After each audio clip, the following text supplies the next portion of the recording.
Hello दोस्त, कैसे आप सभी। आशा करता हूँ कि आप सब स्वस्थ मस्त और तंदुरुस्त होंगे और अपनी तैयारी में मस्त होंगे। तो चलिए आप लोगों का स्वागत है हमारे YouTube channel medical study classes. तो आप लोग का तैयारी कैसा चल रहा है, आप लोग बताइएगा। और ऑडियो एंड वीडियो क्लियर आ रही है तो हम सब जरूर दीजिएगा। तो चलिए आज का सेशन हम लोग स्टार्ट करते हैं। जैसा कि पता है हम लोग थर्ड सेमेस्टर का क्लास कर रहे हैं और थर्ड सेमेस्टर में फार्माकोलॉजी का एक यूनिट हमने खत्म कर दिया था और हमारा अभी चल रहा है एमएसएन। एमएसएन में हमने क्या क्या पढ़ा, पहला इन्फ्लामेशन पढ़ा, इन्फ्लामेशन के बाद हम लोग क्या पढ़ेगा, इन्फेक्शन पढ़े और आज हम लोग पढ़ेंगे ऊंस पढ़ेंगे। ऊंस मतलब घाव। आप कभी आपके पैर कहीं पे घाव हो गया होगा तो आप लोग देखेंगे कैसा होता है, क्यों होता है, कैसे होता है, कैसे ठीक होता है, आप लोग को थोड़ा बहुत पता होगा। लेकिन हम लोग मेडिकल स्टूडेंट है तो हम लोग मेडिकल के थ्रू जानेंगे कि कैसे होता है, क्या होता है और इसका क्या प्रोसेस है। तो चलिए आज हम लोग का टॉपिक क्या है, ऊंस है। तो ये सब क्या है, धीरे धीरे आज जैसे इन्फेक्शन हम पढ़ाए, इन्फेक्शन क्या होता है, कैसे होता है, उसका यूज यहाँ पे होगा। फिर इन्फ्लामेशन पढ़ाए थे, उसका भी यूज यहाँ पर होगा। तो हमने ये टॉपिक को, छोटी छोटी टॉपिक है, इसको हम इसलिए पढ़ाते हैं कि आपको जैसे कोई बीमारी, बड़ा बीमारी आपको पढ़ाएंगे, उसमें अगर कहीं पे हम बता देंगे कि ये ऊंस का फॉर्मेशन करता है, यानी कि आप समझ जाइए घाव का फॉर्मेशन करता है। और कहीं पे हम बताएंगे कि इन्फेक्शन का कॉज करता है, यानी कि तो आप समझ जाइए कि बैक्टीरिया वायरस के कारण हो रहा है। तो कहीं पर बताएंगे कि इन्फ्लामेशन हो रहा है, यानी कि इन्फ्लामेशन इसलिए हो रहा है क्योंकि वहां का जो इंजरी हो गया था उसको ठीक होने के लिए, रिकवर होने के लिए वहां पे इन्फ्लामेशन का फॉर्मेशन होता है। तो ये सब छोटी छोटी टॉपिक है, आप लोग को बहुत, जब आपका बेस क्लियर होगा, बेस मजबूत होगा, तभी आप आगे समझ पाइएगा। तो आपका बेस नहीं ठीक रहेगा, आप अगर बेस कमजोर है घर का, हम ऊपर 3 मंजिली बना रहेंगे तो वो कभी भी डिस्ट्रॉय हो सकता है, नष्ट हो सकता है, खत्म हो सकता है, थोड़ा सा बाढ़ और भूकंप आने से खत्म हो जाएगा। इसीलिए हम लोग को सबसे पहले क्या करना है, बेस को मजबूत करना है। तो यही हम लोग अभी कर रहे हैं, अपना बेस बना रहे हैं। क्या बना रहे हैं, अभी बेस बना रहे हैं। तो चलिए बिना टाइम गंवाए हम लोग अपना सेशन को स्टार्ट करते हैं। स्टार्ट करने से पहले पता है आप लोग को कि बोरिंग फील ना हो तो मैंने 1-2 लाइन सुना दिया करता हूँ, जिससे आप लोग की मुस्कान आ जाती है और माइंड फिर कंसंट्रेशन पे ले जाते हैं स्टडी को। तो चलिए क्या है सुनाते हैं।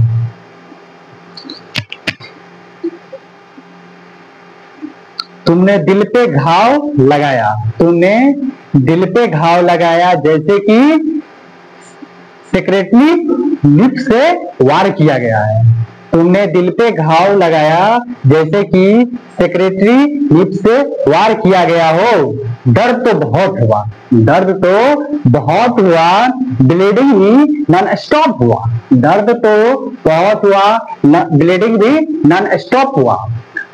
पर हर चोट के साथ एक स्माइल आती है, हर चोट के साथ एक स्माइल आती है, क्योंकि doctor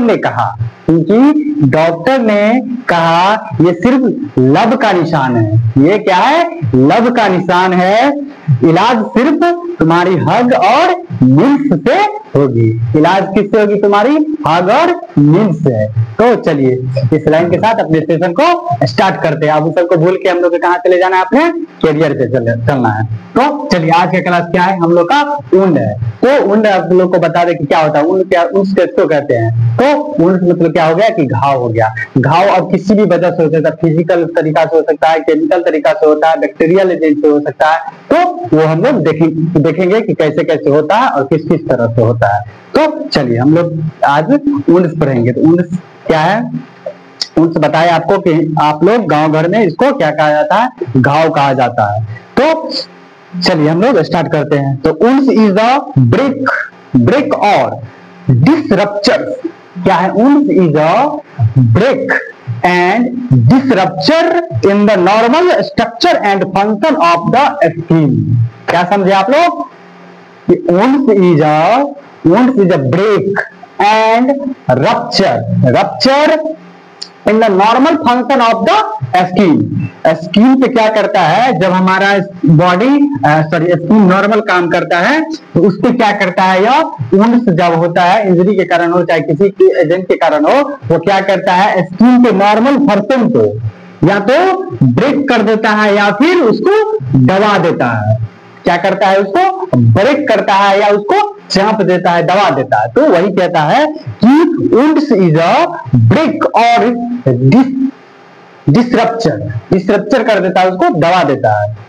डिसरप्चर in the normal structure and function of skin, जो भी नॉर्मल फंक्शन था हमारे स्किन का, हमारे टिश्यू को, उसको क्या करता है, ब्रेक कर देता है, तोड़ देता है उस फंक्शन को। Skin and mucous membrane tissue ये सब आ सकता है। By underlining tissue cause by the physical, chemical, thermal और बायोलॉजिकल फैक्टर। आपको बताया कि वुंड किसी भी तरह हो सकता है, जैसे फिजिकल तरीका से हो सकता है, केमिकल तरीका से हो सकता है, थर्मल तरीका से हो सकता है, या फिर बायोलॉजिकल एजेंट की तरह हो सकता है। तो क्या कहता है कि वुंड इज अ ब्रेक और disruption in the normal structure and function of the skin, mucous membrane और underlining tissue cause by physical, chemical, thermal और biological factor. Wound is an injury to the body इन जिसमें skin और tissue are cut. इसमें क्या हो जाता है, स्किन और टिश्यू, स्किन या फिर टिश्यू क्या होता है, कट जाता है। क्या होता है, उसका कट जाना, या फिर टॉर्न मतलब फट जाना। क्या, या तो कट जाना या तो फट जाना। किसको, टिश्यू या स्किन को। पंचर यानी कि कोई जैसे निडल चुभ जाना, या फिर कोई कांटा जो होता है जंगल में वो चुभ जाना हमारे स्किन या टिश्यू में, उससे भी वुंड्स हो सकता है। कट करने से भी होता है, रैप्चर टर्न करने से, फट जाने से भी, स्किन को फट जाने किसी वजह से, वो सब पढ़ेंगे कैसे फट जाता है और कैसे चुभ जाता है, वो सब हम डिटेल में पढ़ेंगे आगे। तो अभी समझिए, रैप्चर एंड अदरवाइज डैमेज, किसी वजह से डैमेज होने से, चोट से, इंजरी से, या फिर कट करने से, या फिर कांटा चुभ जाने से, या किसी पार्टिकल्स को एंटर कर जाने से, जैसे शीशा हो, किसी लकड़ी के टुकड़े को अंदर चले जाने से भी हम लोग को वुंड्स हो सकता है, घाव हो सकता है। तो हमने देखा कि वुंड्स क्या है, तो wounds is a break or rupture in the normal function, structure and function of skin, mucous membrane, tissue, mucous membrane और स्किन के नॉर्मल फंक्शन को क्या करता है, या तो ब्रेक डाउन कर देता है, या तो उसके फंक्शन को दबा देता है, उसके स्ट्रक्चर को भी चेंज कर देता है, उसके स्ट्रक्चर को भी चेंज कर देता है। कौन, वुंड। वो किसी भी तरह से हो सकता है, या तो फिजिकल हो सकता है, या केमिकल हो सकता है, या बायोलॉजिकल एजेंट हो सकता है। तो चलिए हम लोग आप देख लेते हैं, हम लोग वुंड समझ गया। अब क्या होता है, इसका क्लासिफिकेशन हम लोग समझते हैं कि किस किस वजह से हमको हो सकता है। मैकेनिकल, तो classification of wounds, mechanism of injury. Mechanism of injury, injury की वजह से कौन किस किस तरह का वुंड हो सकता है, वुंड से हो सकता है घाव, किस किस तरह से हो सकता है, हम लोग वो देखेंगे। क्लासिफिकेशन ऑफ वुंड्स, वुंड्स का क्लासिफिकेशन किया गया है, बहुत तरह से किया गया है, लेकिन हम धीरे धीरे सब पढ़ेंगे। अभी पहला हम लोग पढ़ेंगे मैकेनिज्म ऑफ इंजरी।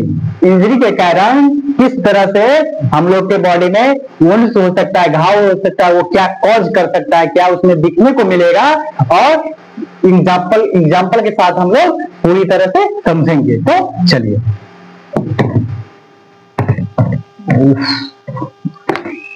हम लोग क्या देखेंगे, क्लासिफिकेशन।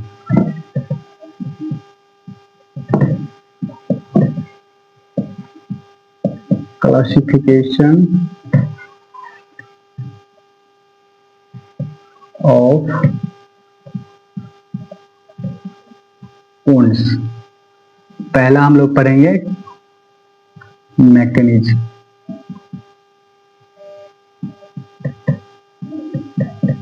Mechanism of injury.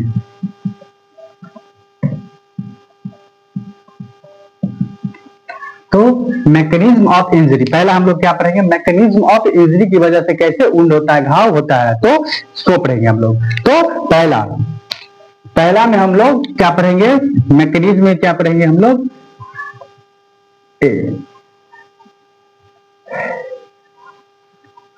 क्या पढ़ेंगे,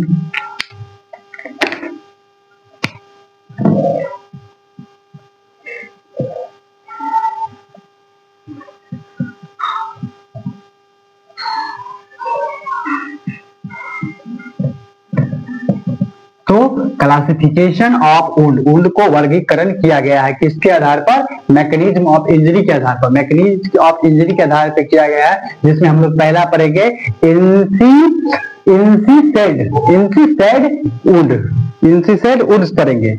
इसमें क्या क्या हो सकता है, किस किस कारण से हो सकता है, इसमें यह इंजरी किस किस कारण से हो सकता है, इंसिड वुड या फिर या तो कट करने से, या तो कट जाने से, स्किन को कट जाने से, या फिर किस किस वजह से हो सकता है, कट तो जैसे चाकू से कट जाने पे, चाकू से कट जाने पे यह घाव हो सकता है, या ब्लेड से कट जाने पे हो सकता है, या फिर ग्लास। तो क्या क्या देखिए, क्या इंसिसेड वुड्स है जो किस वजह से हो सकता है, या तो जैसे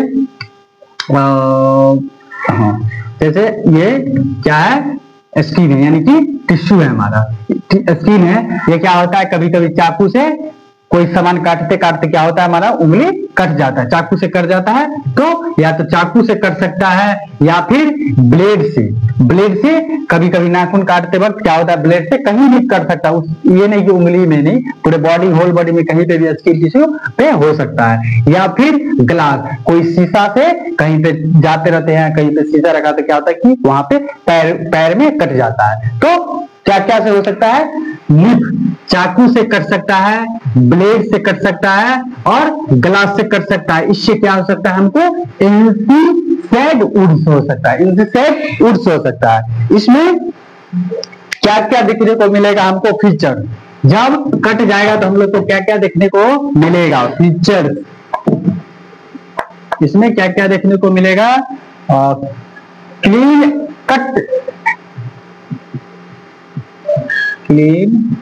कट एंड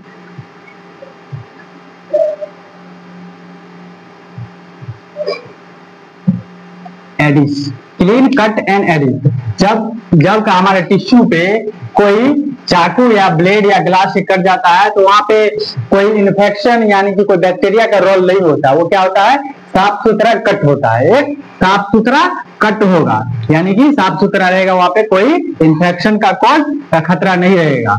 और ईड वो क्या होगा, जब भी कटेगा तो यह सीधा कटेगा, क्या होगा, यह सीधी रेखा में कटेगा, कभी जब भी ब्लेड से आप कभी ब्लेड से काटिएगा तो क्या होता है, सीधी करता है, या चाकू से जैसे आप केक काटे हैं, केक तो उसी तरह कट जाता है, तो क्या करते हैं, सीधा काटते हैं ना, तो उसी तरह सीधा करता है, चाकू से क्या होगा, सीधा कटेगा, ग्लास से भी कटेगा तो वो सीधी कटेगा। तो इसमें क्या होगा, इंसिसेड वुड्स में क्या होगा, या तो चाकू या ब्लेड या ग्लास से कटने पे जो आपको घाव होता है तो उसको इंसिसेड वुड्स कहते हैं। इसमें क्या होता है, क्लीन कट होता है, इसमें साफ सुथरा आता है, इन्फेक्शन की बहुत कम मात्रा में उस समय जब करता है तो उसमें बहुत कम इन्फेक्टेड का कारण हो सकता है, और यह सीधी कट होता है, यह क्या होता है, सीधी कट होता है। उसके बाद हम क्या इसमें देख सकते हैं, length is more than depth, मतलब इसमें क्या होता है, लंबाई में कटेगा, जब सीधी रेखा में कटेगा तो उसका लंबाई बढ़ेगा। इसका डेप्थ, इसमें क्या होता है, अंदर तक, ज्यादा अंदर तक नहीं कट होता है, क्या होता है, इसमें अंदर तक कट नहीं होता, डेप्थ में कट इसका नहीं होता है। इसमें क्या होता है,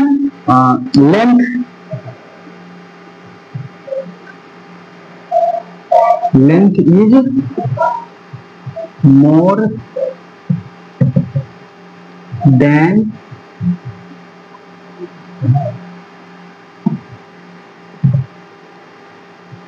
डेप्थ, मतलब गहराई के तुलना में इसमें लंबाई अधिक होता है, यानी कि जो इंसिडेंट वुड है इसमें क्या होता है, गहराई के तुलना में लंबाई ज्यादा होता है। चाकू से काटेगा तो लंबाई कटेगा, ब्लेड से आप कभी पूरी मसल करते हुए देखे नहीं, पूरा मसल बोन तक नहीं जाता वो इंजरी, वो घाव सिर्फ कहाँ रहेगा, स्किन या टिश्यू के बीच में ही रहता है, जो निप से कटेगा, ब्लेड से कटेगा, ग्लास से कटेगा। तो इसमें क्लीन कट एंड सीधी होगा, और लेंथ इसका लंबाई ज्यादा होगा चौड़ाई से, गहराई से।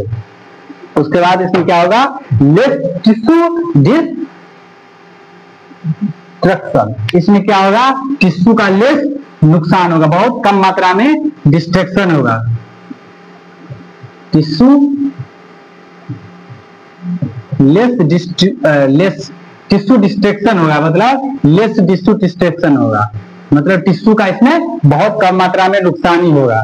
ब्लीडिंग में मोर, इसमें क्या हो सकता है, एक खतरा हो सकता है, इसमें ब्लीडिंग अधिक हो सकता है, ब्लीडिंग इसमें मोर हो सकता है, थोड़ा सा ज्यादा मात्रा में हो सकता है। जैसे सर्जिकल इंसिजन, इसका एग्जाम्पल है कि जैसे सर्जरी होता है, सर्जरी के दौरान जो चीरा लगाया जाता है, किससे लगाया जाता है, उसमें ब्लेड टाइप के रहता है, उसी से लगाया जाता है, तो पूरी अंदर तक उसको चीरा नहीं किया जाता है। कहाँ किया जाता है, उसको स्किन या टिश्यू के पास ही किया जाता है। नॉर्मल सर्जरी बता रहे हैं, नॉर्मल सर्जरी में जो चीरा लगाया जाता है वो कहाँ किया जाता है उसमें, तो उससे जो घाव होता है वो किसमें आता है, इंसिडेंट वुड में आता है।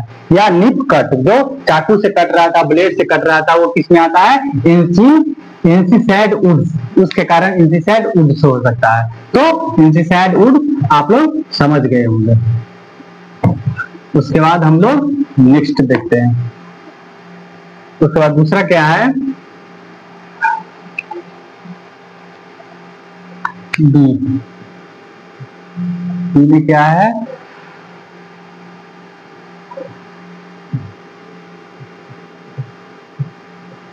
लैक्रेटेड वुड, लैक्रेटेड वुड्स, मतलब यह कॉज द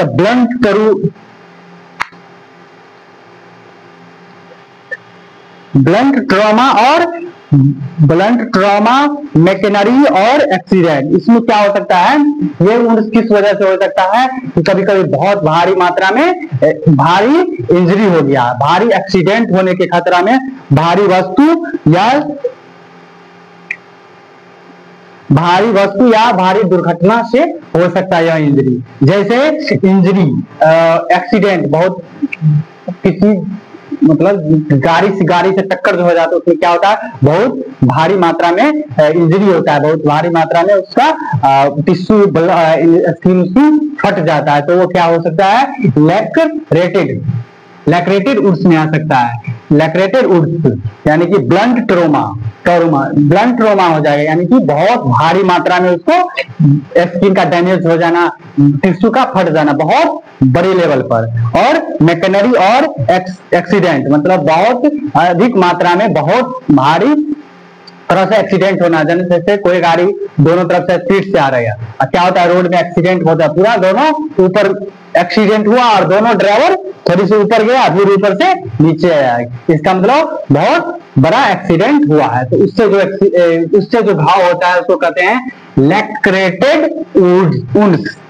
इसमें क्या हो सकता है, इरेगुलर रेस्ट इज हो सकता है, मतलब असमान फटा हो, इसमें मतलब घाव जो स्किन फटता है उसमें कोई दिशा नहीं रहता है, अब कब किधर कैसे फटा एक्सीडेंट में उसका कोई रेगुलर उसमें निशान नहीं होता है। इसमें लैक्रेटेड वुड्स में जैसे कोई एक्सीडेंट होता है तो ब्रेन फटता है, तो जैसे ये ब्रेन है, कभी इधर फट गया, कभी इधर का स्किन हट गया, हाथ का स्किन ऐसे हो गया, कभी कभी ऐसे फट जाता है। क्या होता है, उसमें कोई मतलब सीधी रेखा का उसमें नहीं होता। जैसे इसमें देखे ना कि जो चाकू और ब्लेड से कट रहा था वो सीधी कट रहा था, गहराई की तुलना में लंबाई इसका ज्यादा होता था। लेकिन जब एक्सीडेंट होता है तो उसमें कोई रेगुलर उसमें निशान नहीं होता है, वो कहीं से भी स्किन टिश्यू डैमेज हो सकता है, बॉडी का ऑर्गन डैमेज हो सकता है, उसका कोई इरेगुलर रेस नहीं होता है।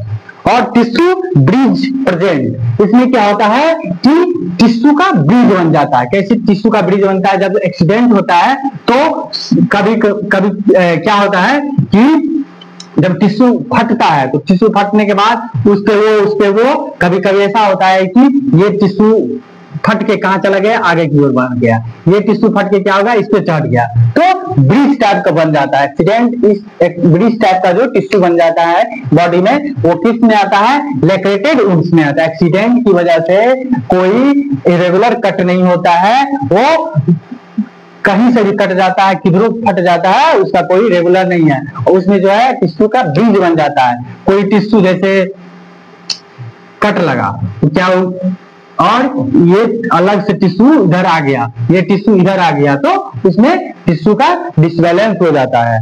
उसके बाद है मोर टिश्यू डैमेज एंड कंटामिनेशन। इसमें क्या होता है, बहुत सारे टिश्यू को डैमेज होने का खतरा रहता है इसमें लैक्रेटेड विंड्स में।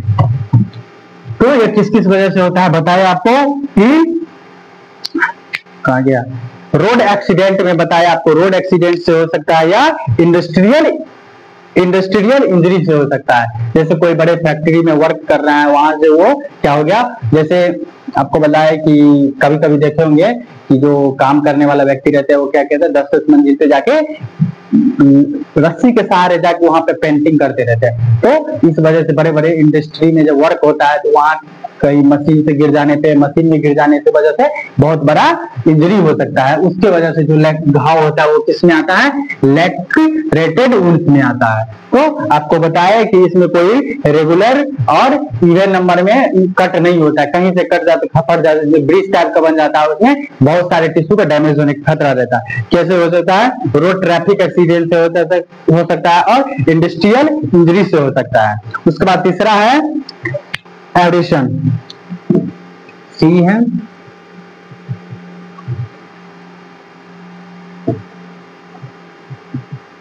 Abrasion, abrasion wound, abrasion wound. इसमें क्या होता है, फ्रिक्शन लगने से, जैसे आप मतलब कहीं जा रहे हैं और किसी दीवार में मतलब फ्रिक्शन अगेंस्ट और रफ सरफेस, रफ सरफेस मतलब कहीं समतल नहीं है और दीवार में रगड़ने से क्या हो जाता है, फ्रिक्शन होने से क्या हो जाता है, वहां का स्किन ही हट जाता है, ऊपर का स्किन जो लेयर रहता है वो स्किन हट जाता है। तो उससे जो घाव होता है उसको वो कहां चला जाता है, एब्रेशन, एब्रेशन, एब्रेशन वुंड्स में चला गया, एब्रेशन वुंड्स,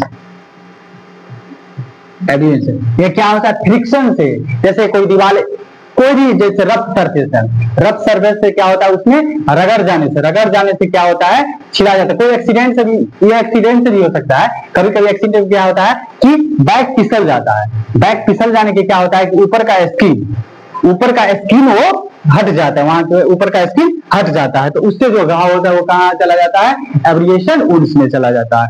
तो फ्रिक्शन अगेंस्ट रफ सरफेस और स्कार्पिंग। फीचर्स इसमें क्या हो सकता है, सुपरफिशियल वुंड्स, इसमें ऊपर का सुपरफिशियल मतलब स्किन का वुंड्स हो सकता है, घाव से सुपरफिशियल हो सकता है। जैसे एपिडर्मिस रिमूव हो सकता है, मतलब सबसे फर्स्ट लेयर स्किन का कौन है, एपिडर्मिस, एपिडर्मिस केवल रिमूव होगा, ऊपर का स्किन जो है वो रिमूव हो जाता है, तो वो कहाँ चला जाता है, एब्रेशन वुंड्स में चला जाता है। ये फ्रिक्शन से होता है, घिसर जाने से हो जाता है। ऊजिंग ऑफ ब्लड, इसमें थोड़ी मात्रा में क्या होता है, ब्लड का लॉस होता है। और वेरी पेनफुल, इसमें क्या होता है, वेरी पेन अधिक होता है। पेन इस वजह से होता है कि जो ऊपर का स्किन, मेरा जो नर्वस है, न्यूरॉन्स है, वो पूरे हमारे बॉडी में क्या है, फैला हुआ है, और कहीं पे जो फ्रिक्शन हो जाता है, रगड़ने से वहां का मांस हट जाता है, सॉरी मांस, स्किन हट जाता है, तो क्या होता है, वह नर्व्स पे प्रभाव पड़ता है, एक्सपोज होता है नर्व क्या होता है, एक्सपोज हो जाता है, उससे दिखने लगता है, उससे प्रभाव होने के कारण वहां पे पेन अधिक होता है। कभी आपको देखेंगे कि दीवार से फ्रिक्शन होने पे वहां का मांस हो जाता है, बहुत पेन होता है। कभी कभी सबसे कॉमन क्या है कि आप कहीं पे चल रहे हैं, रोड पे चलते चलते क्या होता है, वो पैर के फिंगर के पास, पैर के फिंगर के पास नेल जो होता है, नेल के पास क्या होता है, ऊपर से वो स्क्रैच हो जाता है, छिला जाता है, तो वो बहुत पेनफुल होता है, दर्द होता है। कभी कभी हम लोग को हुआ है, इसलिए हमको पता है, 1-2 बार हुआ है हमको, तो उसमें चला जाता है,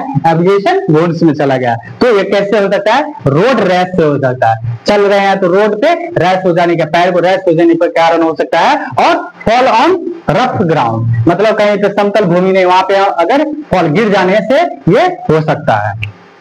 उसके बाद है कॉन्स्टिट्यूशन,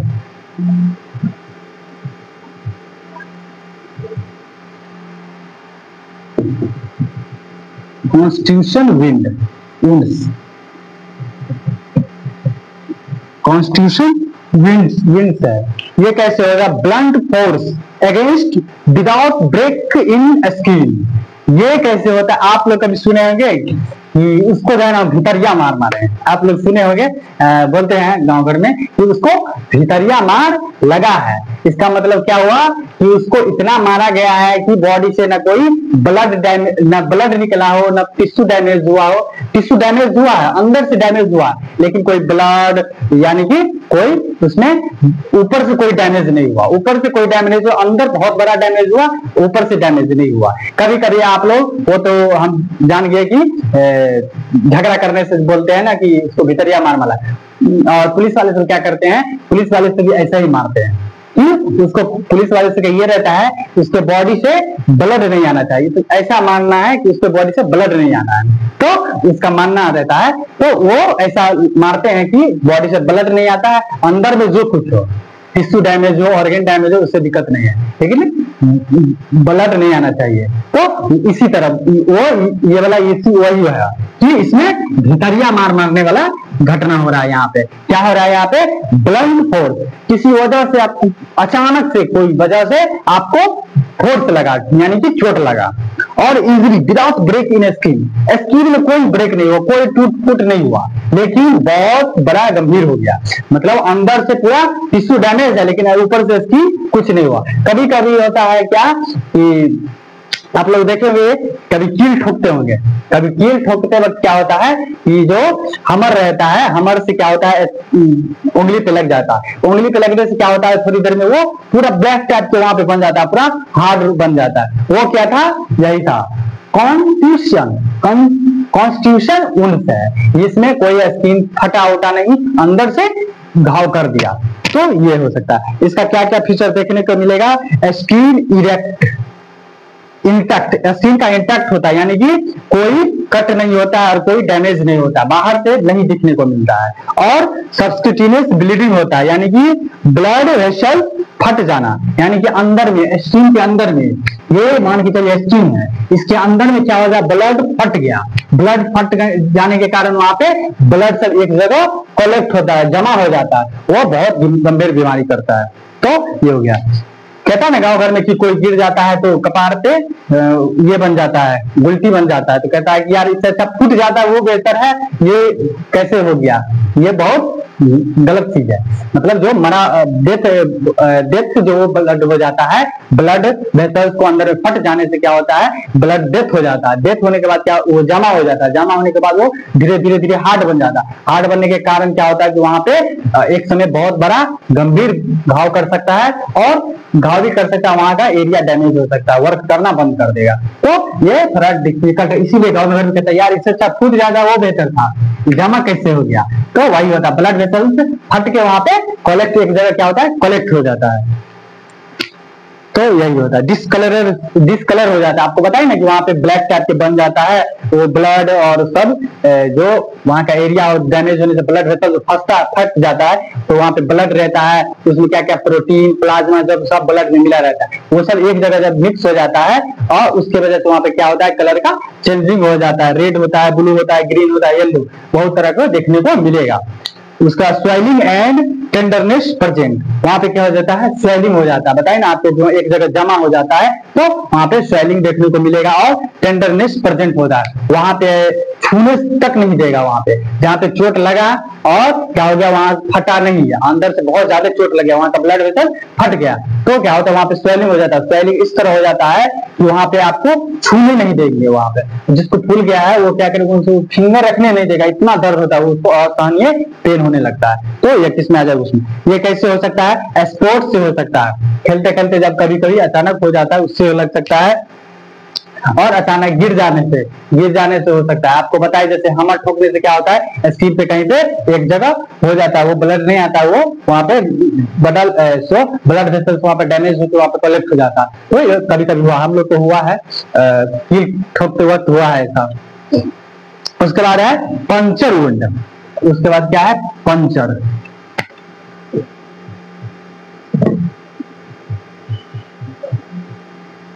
पंचर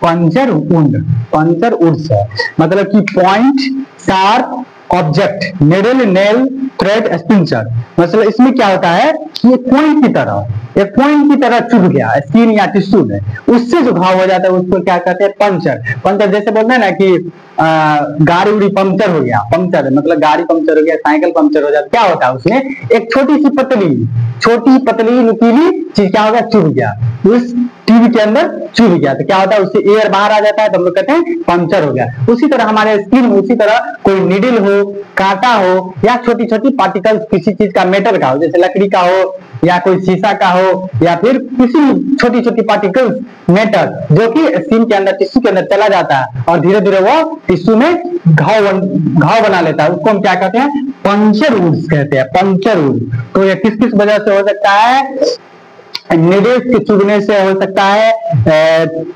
थॉर्न्स यानी कि कांटा होता है ना, किसी चीज का कांटा होता है पेड़ पौधा का, उसको चुभने से हो जाता है। उसके बाद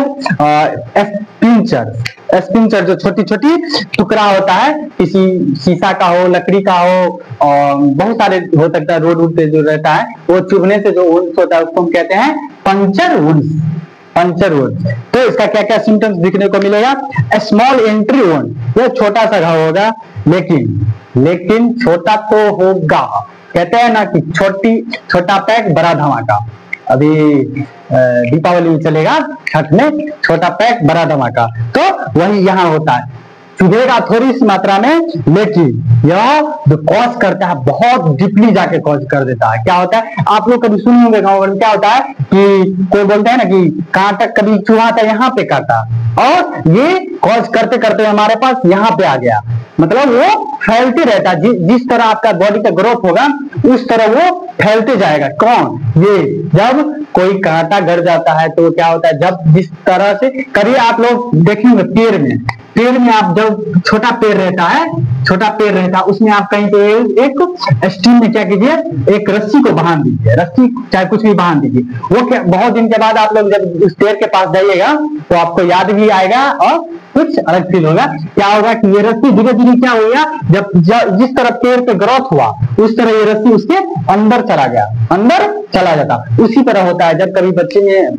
मतलब चिल्ड्रंस टाइप में, एडल्ट में क्या होता है कि जब बॉडी का ग्रोथ हो रहा है उसी समय अगर कोई कील चुभ गया, कांटा वाटा चुभ जाता है, वो धीरे धीरे क्या करता है, जिस तरह आपके बॉडी को ग्रोथ होगा उसी तरह वो कांटा धीरे धीरे हमारे बॉडी में आगे बढ़ता है। तो सुनते होंगे कभी कि चुभा यहाँ पे था कभी और वो यहाँ पे कॉज कर रहा है, यानी कि दूसरे जगह कॉज कर रहा है, यानी कि वो फैल रहा है। तो यह छोटी पैक था, बड़ा धमाका हो रहा था। जैसे पेड़ में देख रहे थे ना कि रस्सी बांध दिए तो वो पूरा पेड़ के अंदर जा रहा था। आप लोग देखेंगे, हम भी देखेंगे, जो रियलाइज हो रहा है आप लोग के साथ, हमको बचपन भी याद आ रहा है।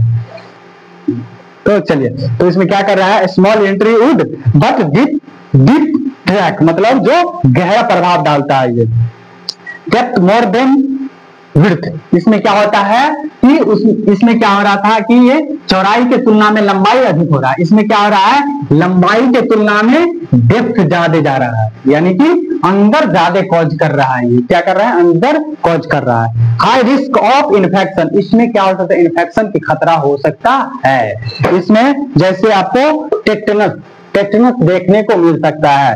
उसके बाद क्या होगा, एनेरोबिक इन्फेक्शन, जैसे कि बिना ऑक्सीजन का इन्फेक्शन हो सकता है।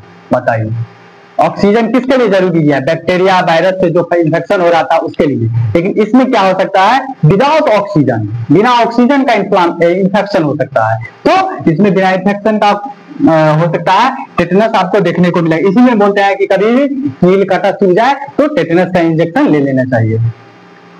तो चलिए, आप लोग हॉस्पिटल ड्यूटी कीजिएगा, तो कभी नीडल चुभ जाए तो जल्द से जल्द जितना जल्द हो आप टेटनस का इंजेक्शन ले लीजिएगा, आप सेफ हो जाइएगा।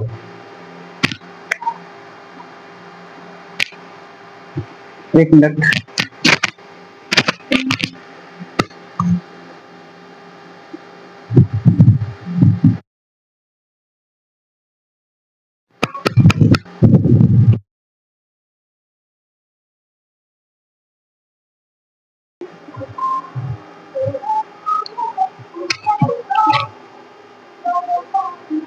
तो चलिए, आप लोग को हम क्या बता रहे थे कि जब भी आपको हॉस्पिटल में अगर इंजेक्शन पिक हो जाए तो आप लोग को जल्द से जल्द टेटनस का इंजेक्शन लेना चाहिए, आपको ये बता रहे थे।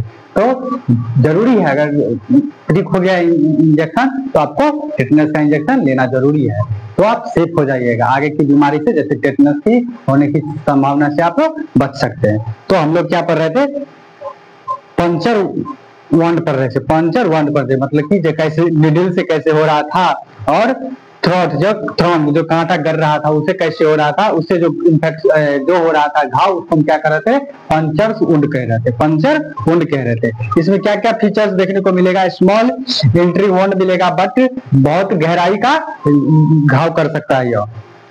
तो अब छठा हम लोग का देखते हैं, एफ है, एफ नंबर ABCD के सीरियल से चल रहा है।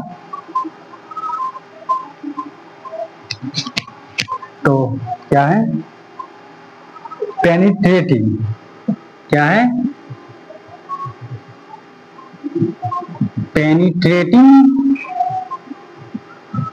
पेनिट्रेटिंग वुंड किसको कहते हैं, तो कॉज स्टैबिंग मतलब नुकीली चीज से, जिससे भी जो घाव होता है उसको क्या कहते हैं हम, नुकीली हो या फिर फेंका गया या उछला हुआ, जैसे आपको बताते हैं नुकीली। इससे पहले के युद्ध जो होता था उसमें किस चीज से लड़ा जाता था, भाला रहता था, तीर रहता था, धनुष रहता था। तो अगर कोई भी अगर नुकीली चीज से, तो दूर से उछल के या कोई फेंक के हमको मारा, या तो उछल के या कोई फेंक के हमको कोई नुकीली चीज से मारता है, तो उस पे जो वंड होता है, घाव होता है, उसको हम क्या कहते हैं, पेनिट्रेटिंग वुंड कहते हैं। और इसमें क्या आ जाएगा, गन शूट, जैसे कोई गन चलाता है, राइफल भी आ जाएगा इसमें, और कोई जैसे तीर धनुष से मार रहा है, तो वो क्या कर रहा है, फेंक के मार रहा है या छोड़ के मार रहा है। तो और उसमें क्या रहता है, नुकीली रहता है, सीधे आके वहां पे अटैक मसल्स को और स्किन को डैमेज कर देता है, कट कर देता है, उससे जो घाव होता है उसको क्या कहते हैं, पेनिट्रेटिंग वुंड कहते हैं। तो इससे क्या हो सकता है, स्टैबिंग और मिसाइल्स में आपको बताया, जैसे गन हो गया, पिस्टन हो गया, इससे जो लगता है सो, और एरो में एक बताया आपको कि तीर धनुष से जो मारता था नुकीली चीज से, उससे जो घाव होता है उसको क्या कहते हैं, पेनिट्रेटिंग वुंड्स कहेंगे। फीचर्स क्या है, deeply bend the puncture wounds, या डीपली मतलब बहुत गहराई में जाके ही कट करता है, किसको, वुंड्स को, घाव को। Can damage internal organ, blood vessels and nerve, ये क्या करता है, अब ऐसा तो नहीं है कि फेंक के मारेगा तो उसका छूट स्पर्श करके थोड़ी मारेगा, एग्जैक्ट यहीं पे लगेगा। अब फेंक रहा है, फेंकने वक्त कहीं पे लग सकता है, कहीं किसी ऑर्गन को डैमेज कर सकता है, किसी पार्ट ऑफ बॉडी को कर सकता है, तो वो कैन डैमेज इंटरनल ऑर्गन को भी डैमेज कर सकता है, ब्लड वेसल्स को डैमेज कर सकता है, न्यूरॉन्स को डैमेज कर सकता है। तो कौन पढ़ रहे थे हम लोग, पेनिट्रेटिंग, जो फेंक के मार रहा था, और क्या कर रहा था, भाला धनुष फेंक के मार रहा है, तीर धनुष से मार रहा है, तो वो हो गया। तो sometimes has both entry and exit wound, gun shoot से बताएं कि आपको गन से मारता है। स्टैब वुंड्स टू, इसका एग्जांपल होगा स्टैब वुंड्स टू चेस्ट, कोई अगर गन से मार रहा है, तो गन से मार रहा है तो कहाँ आके चेस्ट पे लगता है, तो उससे वहां पे घाव होता है, इंजरी होता है। Fire AIIMS injury, fire AIIMS में हो गया, गन हो गया, राइफल हो गया, और पिस्टन हो गया, उससे भी मारता है। अकॉर्डिंग टू डेप्थ, अब हम लोग यह चीज किस में देख रहे थे हम लोग, ये सब मैकेनिज्म में था, मैकेनिज्म ऑफ इंजरी से हम लोग इतना कुछ पढ़े। अब हम लोग दूसरा देखते हैं, मैकेनिज्म देख लिए, अब हम लोग देखते हैं अकॉर्डिंग टू डेप्थ, मतलब गहराई में जाके कैसे वुंड करता है, सो देखते हैं। अकॉर्डिंग टू डेप्थ, गहराई में जाके, तो इसमें पहला हम लोग देखते हैं, पहला क्या है, पार्शियल थिकनेस वॉन्ड, पार्शियल थिकनेस वॉन्ड, पार्शियल थिकनेस वॉन्ड। तो ये क्या कहता है, एक्सटेंड, फैलता है, इनटू एपिडर्मिस और पार्ट ऑफ डर्मिस। यह इंफेक्शन कहां फंसता है, तो आपको बताए थे फार्माकोलॉजी जो पढ़ा रहे थे तो उसमें इन पार्ट्स ऑफ स्किन पढ़ाए थे। तो सबसे ऊपर वाला पार्ट जो होता है वो क्या होता है, हमारा एपिडर्मिस होता है। क्या होता है, एपिडर्मिस। उसके बाद क्या होता है, डर्मिस, एपिडर्मिस, डर्मिस। तो ये जो कॉज होता है ये किसी कारण से हो, ऐसे कारण बता रहे हैं आपको किस किस कारण से हो सकता है। सेकेंडरी बॉर्न, आपको हम ये पहले बताए थे कि आपको पढ़ना पड़ेगा तभी आपको नॉलेज मिलेगा। आप इस प्रोफेशन में आके आप लोग नहीं पढ़ेंगे तो बहुत गलती कर रहे हैं। क्योंकि अगर आपको कहीं हॉस्पिटल पे कोई जला हुआ पेशेंट आया, उस प्रिस्क्रिप्शन पे लिखा हुआ है कि second degree burn. Second degree burn मतलब क्या, आप लोग समझिए, आप बताइए। जो समझते हैं वो कमेंट में जरूर बताइएगा। सेकेंड डिग्री बर्न का मतलब हुआ कि उसका जो कहां तक जला है, उसका बॉडी कहां तक जला है। तो इसमें क्या हो गया कि पार्शियल थिकनेस वॉन्ड। पार्शियल थिकनेस वॉन्ड मतलब हो गया कि जो कॉज कर रहा है, जो वुंड को मतलब घाव को बना रहा है, वो कहां तक बनाएगा। ये सिर्फ क्या करेगा, पार्शियल थिकनेस थोड़ी डर्मिस और एपिडर्मिस और डर्मिस लेयर के बीच में ही बनेगा। यह पार्शियल, ये इसको कहते हैं third degree burn. Third degree burn के कारण ये हो सकता है partial thickness. Second degree burn. Second degree burn मतलब हो गया कि जो वो जला, उसका बॉडी जो जला है तो कहां तक जला है, तो एपिडर्मिस लेयर जला है और डर्मिस लेयर तक जला है। तो इससे ये पता चलता है। तो सेकेंड डिग्री बर्न, ये इसका एग्जांपल हो गया। डीप एब्रिएशन मतलब गहराई से सूजना, गहराई से सूजना मतलब जो जला है तो कहां तक उसका सूजा है, उसका जो बॉडी कहां तक सूज गया है। तो ये सेकेंड डिग्री पार्शियल थिकनेस में कहा आ जाएगा, सेकेंड डिग्री बर्न तक आ जाएगी। एपिडर्मिस और डर्मिस लेयर उसका कॉज किया, इसमें घाव हुआ है, जलने के कारण वहां तक घाव हुआ। तो इसमें क्या क्या देखने को मिलेगा, more tissue damage then superficial wounds. इसमें बहुत अधिक मात्रा में टिश्यू का डैमेज होगा। जो कि कौन कौन लेयर में डैमेज होगा, एपिडर्मिस और डर्मिस लेयर में टिश्यू और टिश्यू का डैमेज होगा।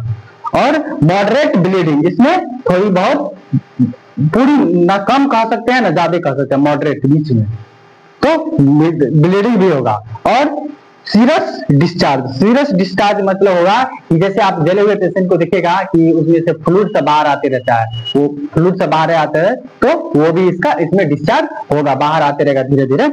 और हीलिंग बाय द एपिथेलाइजेशन, इसका धीरे धीरे घाव फिर एपिथेलाइजेशन के अनुसार ठीक होगा। एपिथेलाइजेशन मतलब क्या, टिश्यू का बनना।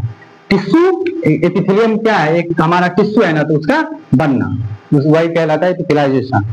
उसके बाद इसका एग्जांपल बताया आपको कि सेकेंड डिग्री बर्न होगा, जो कि कहां तक जला है, कहां तक उसको घाव हुआ है वो देखना है। तो एपिडर्मिस और डर्मिस लेयर, ये क्या हो गया, पार्शियल थिकनेस। मतलब कि पार्शियल थिकनेस मतलब हो गया कि कहां तक, कितना गहराई तक वो कॉज घाव हुआ है, तो वो देखें। तो इसका एग्जांपल बताया कि सेकेंड डिग्री बर्न और थर्ड डिग्री बर्न बताते हैं। सॉरी, और बी क्या है इसमें, बी है full thickness wound. Full thickness wound. Full thickness wound मतलब आप लोग नाम से पता है कि फुल मतलब पूरा, तो वही कहता है extend through epidermis dermis into subcutaneous tissue and possibly muscles bone and organ.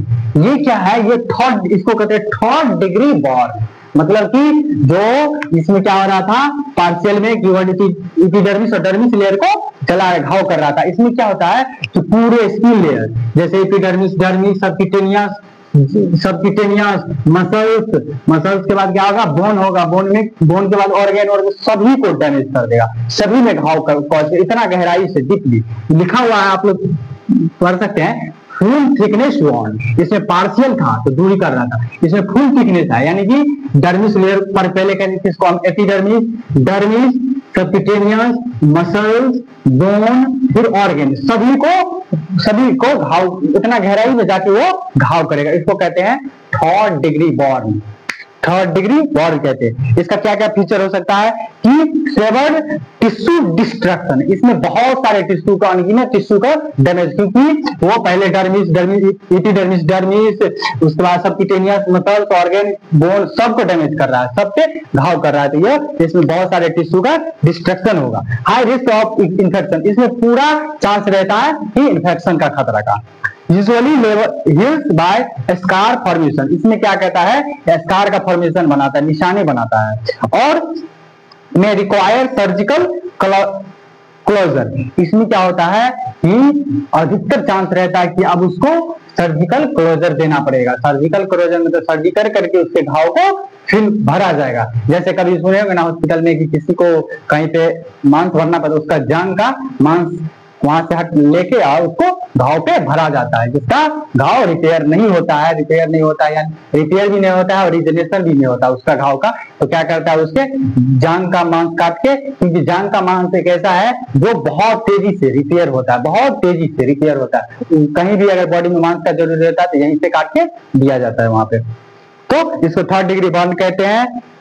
और इसका एग्जाम्पल है थर्ड डिग्री बर्न और है लैक्रिएशन। लैक्रिएशन मतलब हो गया कि स्किन का फटना। इसमें क्या होता है स्किन फट जाता है।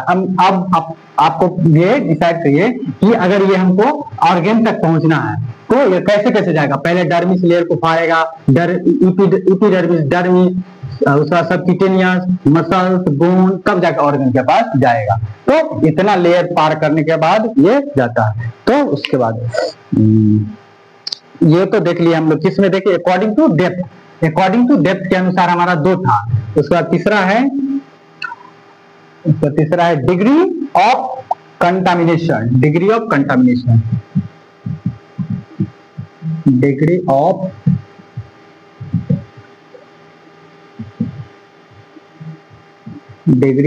कंटामिनेशन, डिग्री ऑफ क्या है कंटामिनेशन। इसमें क्या पहला है, इसमें पहला क्या है clean wound. Degree of contamination मतलब कि जो बीमारी है वो फैलता, जो घाव है वो कहीं और फैलता भी है, उसके अनुसार हम लोग देखते हैं। तो पहला है क्लीन वॉन्ड, मतलब कि आपको नाम से ही पता चल रहा है कि साफ सुथरा घाव, साफ सुथरा घाव यानी कि सर्जिकल घाव। And traumatic wounds with no infection, जो सर्जिकल करके जो चीरा जाता है, कभी ऑपरेशन होता है तो वहां क्या होता है कि बहुत सारे इंस्ट्रूमेंट का उपयोग होता है और बहुत सारे वहां पे साफ सुथरा, वहां पे बैक्टीरिया लेस रहता है, वायरस लेस रहता है, वहां पे बहुत अच्छा साफ सुथरा करके वहां पे सर्जिकल किया जाता है। Traumatic wounds with no infection and no entry into respiratory gastrointestinal or genitourinary tract, मतलब यह पूरी तरह से नॉन इन्फेक्टेड है, मतलब इसमें इस घाव में कोई इन्फेक्शन नहीं है, कोई इसमें बैक्टीरिया वायरस का प्रभाव नहीं है। तो यह किसी को कॉज नहीं करेगा, इसमें कोई भी कॉज नहीं करेगा।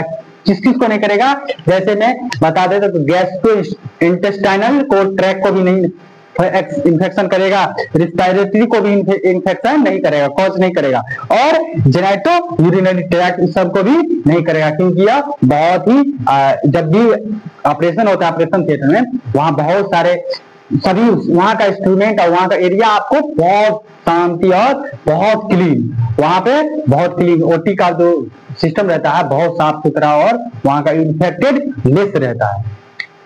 तो इसमें फीचर क्या देखने को मिलेगा, एस्पेक्टिक कंडीशन मेंटेन, वहां पे जो है स्वच्छता बनाया जाता है, स्वच्छता बना के रखा जाता है, जहां पे ओटी किया जाता है, ऑपरेशन किया जाता है वहां पे।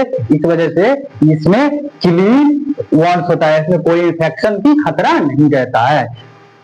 इसमें रहता है 2%, बहुत कम, नहीं के बराबर रहता है, इसमें नहीं रहता, क्लीन वॉन्ड से नहीं रहता है, पूरी नहीं रहता। नो इन्फ्लामेशन, इसमें इन्फ्लामेशन भी नहीं होता है और ना ही इसमें इन्फेक्शन की खतरा रहता है। और लो रिस्क ऑफ इन्फेक्शन, इसमें बहुत बहुत बहुत बहुत नहीं के बराबर इन्फेक्शन रहता है। उसके बाद हम लोग देखते हैं क्या है, इसमें जो है ना किया जाता है इलेक्ट्रिक सर्जिकल इंसेशन, मतलब कि योजना और सोचा विचारा ऑपरेशन किया जाता है। इसमें क्या किया जाता है, एक तो बताया कि सर्जिकल करके किया जाता है, जो ऑप्टिक्स मेंटेन किया जाता है, एसेप्टिक कंडीशन मेंटेन किया जाता है, स्वच्छता वहां पे बनाए रखता है, स्वच्छता बनाया जाता है। और क्या है कि इलेक्टिव सर्जिकल इंसेशन, मतलब कि सोचा विचार करके अगर उसको ऑपरेशन करना है तो एक दिन पहले सोच के विचार के उसकी सुरक्षा एस्पेक्ट क्या कहते हैं इसको, एसेप्टिक कंडीशन वहां का बनाया जाता है, पेशेंट को साफ सुथरा किया जाता है कि आपका ऑपरेशन होगा तो वहां पे मेंटेन बना के रखना पड़ता है, और पेशेंट को भी बताया जाता है कि आप मेंटेन में रहिए। तो ये इलेक्टिव सर्जिकल इनिशिएशन कहते हैं। जैसे हर्निया का ऑपरेशन होता है तो ये सब क्या है, क्लीन वांड है, हर्निया हो गया। उसके बाद थायरॉइडेक्टोमी है, ये सब क्या है, वुड क्लीन वुड है, क्लीन वुड्स है। उसके बाद है क्लीन कंटामिनेटेड वुड्स। अब आपको इसमें सर ये दे दो, ये होगा क्लीन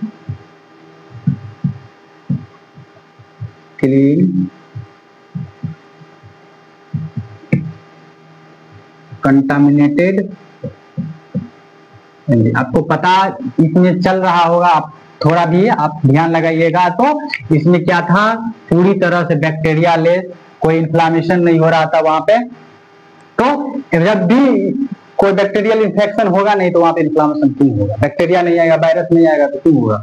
तो ये क्या होता, पूरी तरह से नॉन इन्फेक्टेड था, या पूरी तरह से ये किसी को कॉज नहीं कर रहा था, रिस्पिरेटरी को, गैस्ट्रोइंटेस्टाइनल को, यूरिनरी ट्रैक्ट को, तो किसी को इफेक्ट नहीं कर रहा था। इसमें क्या है कि क्लीन कंटामिनेटेड वुड्स, मतलब यहाँ तो समझ गया, यहाँ एक बीच में टपक गया, क्या टपक गया, खतरा। किसी को शंका, जानते हैं शंका किसी को हो जाता है कि यार मतलब ये है या नहीं है, दो चीज का, कोई चीज के प्रति हमको शंका हो जाता है, यार ठीक है या गलत है, या ये वो है या नहीं है। तो यहाँ पे वही हाल है इसका कि इसमें कंफर्म ही नहीं है जो नहीं है, और ये भी कंफर्म नहीं है कि नहीं है, और ये भी कंफर्म नहीं कि है, मतलब बीच बीच का है। ये क्या है, ये बीच बीच का है। इसमें थोड़ा बहुत मान सकते हैं कि खतरा है इन्फेक्शन का और घाव का। तो इसमें क्या कहता है, wound is the which control entry into respiratory, gastrointestinal और urinary tract occur without usual communication, contamination, unusual, low moderate risk of infection. इसमें आपको बताए ना कि ना ही पूरी तरह से कंफर्म है कि होगा और ना ही पूरी तरह से कंफर्म है कि नहीं होगा, मतलब मॉडरेट है, थोड़ी बहुत इसमें चांस है, होने का चांस है, इन्फेक्शन, वुंड, घाव होने का चांस है। नो ग्लॉस, इसमें क्या है कि low moderate risk of infection, no gross spillage, no wound is which control entry into respiratory, gastrointestinal और urinary tract occur without useless contamination. और एग्जाम्पल है जैसे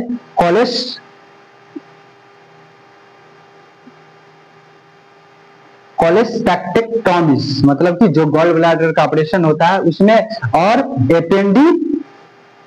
एपेंडिकोसाइट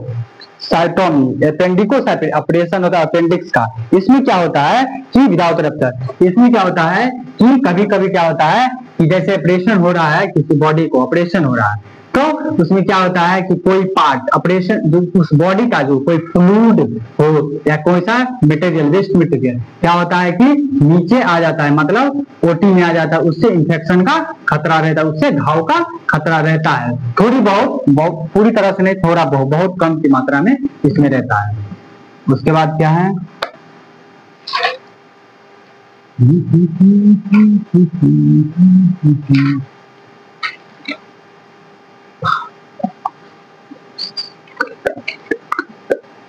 उसके बाद ये कंटामिनेटेड, इसमें क्या है, कंटामिनेटेड।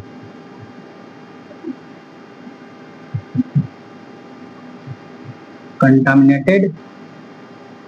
अब इसमें समझिए, अब इसमें से क्या हट गया, क्लीन हट गया। यहाँ क्लीन था, यहाँ ऐड कर दिया, कंटामिनेटेड ऐड कर दिया, यानी यहाँ तो पूरा कंफर्म थे कि नहीं होगा, इन्फेक्शन का खतरा यहाँ नहीं था। इसमें क्या था कि थोड़ा बहुत था, क्योंकि इसमें कंटामिनेटेड, क्लीन भी ऐड कर दिया, कंटामिनेटेड भी ऐड कर दिया, यानी कि इसका भी प्रभाव है और इसका भी प्रभाव है, दोनों का प्रभाव उसमें देखने को मिला। इसमें क्या है, इसमें कंफर्म है कि इन्फेक्शन की खतरा रहेगा यहाँ। तो ये क्या कह रहा है, कंटामिनेटेड फ्रेश ट्रामेटिक वुड्स 4 से 5 hour with major break in the style technique और एस्पेरिस from GI tract into wound. बताए आपको क्या कि जैसे किसी को ऑपरेशन हो रहा है, ऑपरेशन होने के बाद क्या होता है कि किसी टेक्निक मतलब कोई भी इंस्ट्रूमेंट को टूट जाने के कारण, टूट जाने या उसका खराब हो जाने के कारण,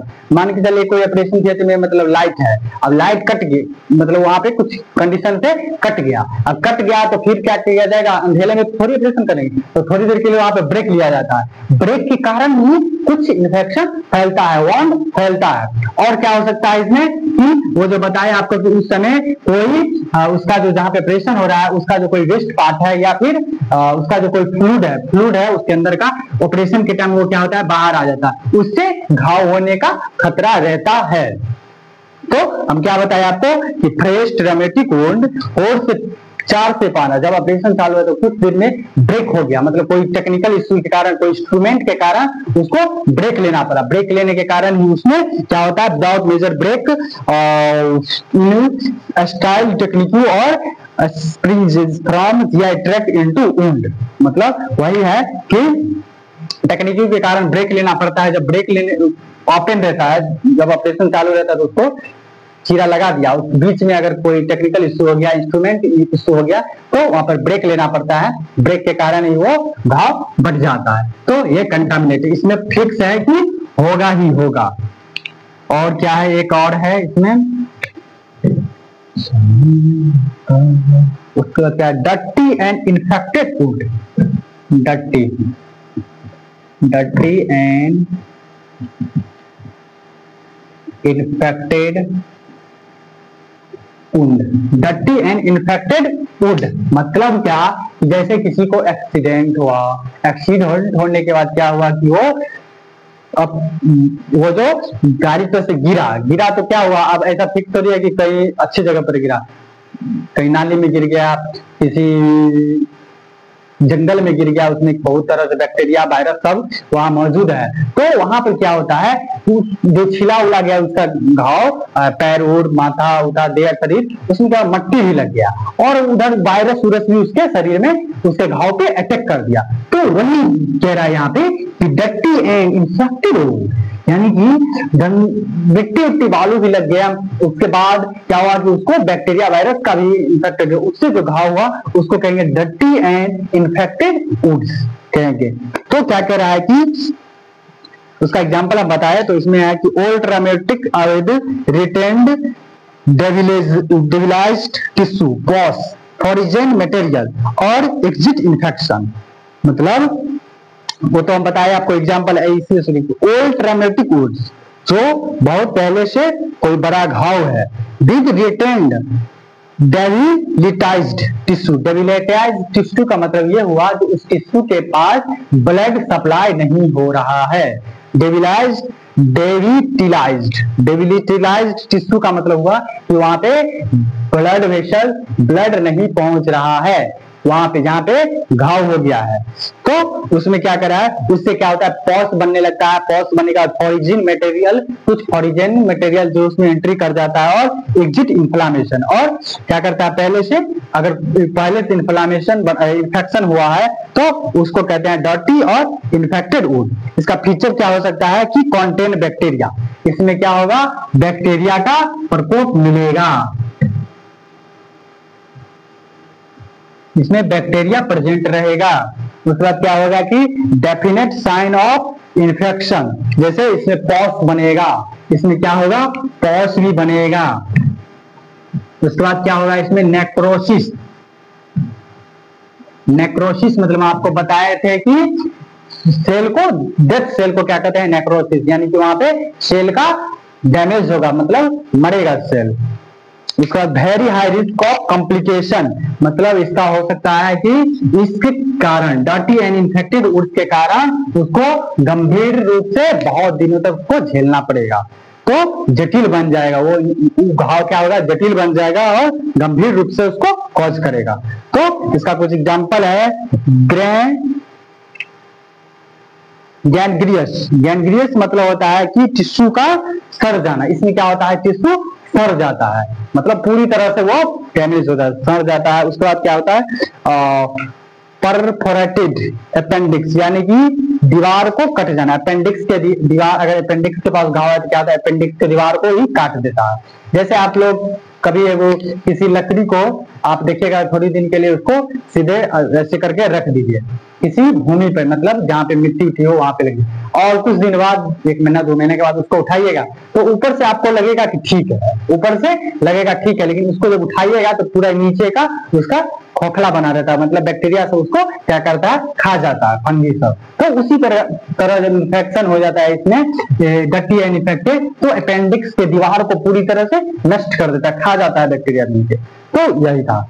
उसके बाद हम लोग देखते हैं टाइप ऑफ ड्रेनेज, मतलब टाइप ऑफ ड्रेनेज। उसके बाद हम लोग क्या देख लिए, एक मिनट, बी सी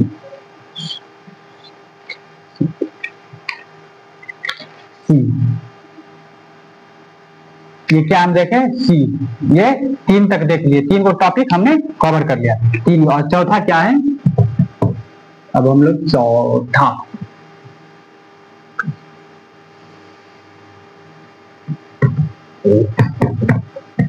तीन टॉपिक हमने कवर कर लिए। अब हम लोग चलते हैं type of wound drainage. Type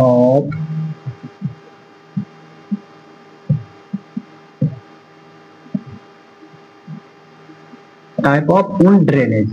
type of wound drainage का मतलब क्या हुआ, टाइप ऑफ वुंड ड्रेनेज, इसका मतलब हुआ कि fluid that comes out of a wound, जो घाव हुआ है उसमें से किस किस टाइप का फ्लूइड बाहर आता है। तो fluid that come out of a wound, घाव से किस प्रकार का जैसे निकलता है ना, उसमें से फ्लूइड घाव जो हो जाता है उसमें से जो फ्लूइड निकलता है उसका प्रकार हम लोग पढ़ेंगे। तो इसमें पहला है सीरस ड्रेनेज। सीरस, इसमें पहला क्या है, सीरस ड्रेनेज। इसमें क्या है, सबसे पहला है सीरस ड्रेनेज है। क्या है, सीरस ड्रेनेज। सीरस ड्रेनेज क्या होता है, तो यह क्लीन या क्लियर मतलब साफ सुथरा है, और वाटरी मतलब पानी की तरह होता है, चीन पतला होता है, फ्लूइड लाइक जैसे प्लाज्मा के जैसे ये होता है, यह नॉर्मल होता है। ये कैसे होता है, आप कभी फोड़ा देखे, फोड़ा मतलब कहीं पे तेल, गरम तेल कहाँ पे पड़ जाता है, तो गरम तेल पड़ने के कारण क्या होता है, वहां पे फोड़ा बन जाता है, फोका टाइप का, जिसको फोका कहते हैं ना, हाँ, तो उसी को कहते हैं फोड़ा। उसको इंग्लिश में कहते हैं ब्लिस्टर। उसको क्या कहते हैं, ब्लिस्टर फ्लूइड, यानी कि उस फोड़ा में क्या रहता है, उस फोड़ा को जब फोड़िएगा उसमें से सिर्फ पानी टाइप का निकलेगा और कुछ नहीं निकलेगा, उसमें पॉस ये सब नहीं रहता, ना ब्लड रहता, ब्लड लेस रहता है, पॉस लेस रहता है, फ्लूइड मतलब पानी की टाइप से उसमें से निकलेगा, तो उसी को कहते हैं हम लोग सीरियस। वो क्या होता है कि वो नॉर्मल होता है, और अर्ली मतलब तुरंत वो क्या होता है, खत्म हो जाएगा, उसका साफ सुथरा हो जाता है, तुरंत वो खत्म हो जाएगा। तो ये पूरी तरह से कोई डेंजरस नहीं है, पूरी तरह से नॉन इन्फेक्टेड, कोई भी इसमें कोई दिक्कत नहीं है, इसमें कोई दिक्कत नहीं है। क्या है ये, एक वाटर टैप का फ्लूइड है जो फोड़ा होने के कारण फूट जाता है और उसमें से जो पानी निकलता है वही वो हो गया सीरियस ड्रेनेज। वो इसमें कोई खतरा नहीं है, यह नॉर्मल है और यह तुरंत ठीक हो जाता है, ऑटोमेटिक ठीक हो जाता है, इसमें कोई दवाई जीरो नहीं करना पड़ता आपको। आपका इम्यूनिटी ठीक है तो वो आपका इम्यूनिटी ठीक कर देगा उसको। उसके बाद क्या है हमारा दूसरा है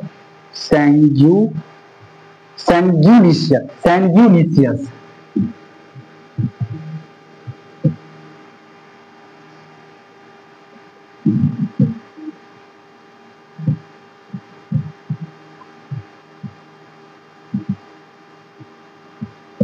drainage, sanguineous drainage. Sanguineous drainage का मतलब हुआ कि क्या होता है, जब भी आपको चोट लगा कहीं पे इंजरी ऐसा हुआ कि वहां पे छिल जाना चाहिए, इंजरी हो जाना चाहिए, स्किन फट जाना चाहिए, टिश्यू फट जाना चाहिए, उसी टाइम जो वहां से जो ब्लड निकलता है फ्रेश ब्लड। अब तुरंत इंजरी हुआ तो डेथ फ्री रहेगा, तुरंत इंजरी हुआ वहां से तुरंत जो ब्लड निकलता है वो क्या रहता है, एक ब्राइट रहता है, फ्रेश ब्लड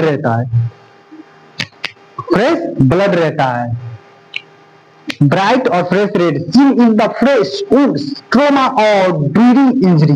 ये किसी इंजरी की वजह से तुरंत इंजरी हुआ उस समय और तुरंत जो चीरा लगाता है, ऑपरेशन के समय तुरंत चीरा लगाता है, उस समय जो ब्लड निकलता है वो उसमें से जो ब्लड पूरी नया ब्लड आता है रेड कलर का, पूरी ब्राइट ब्लड, वो उसको कहते हैं सैंग्यूनियस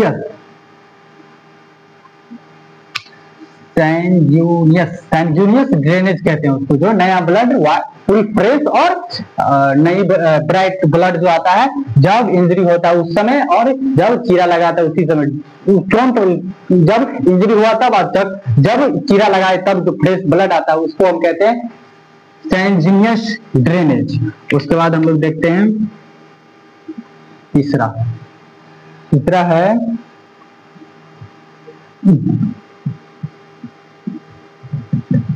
शीरोसैंग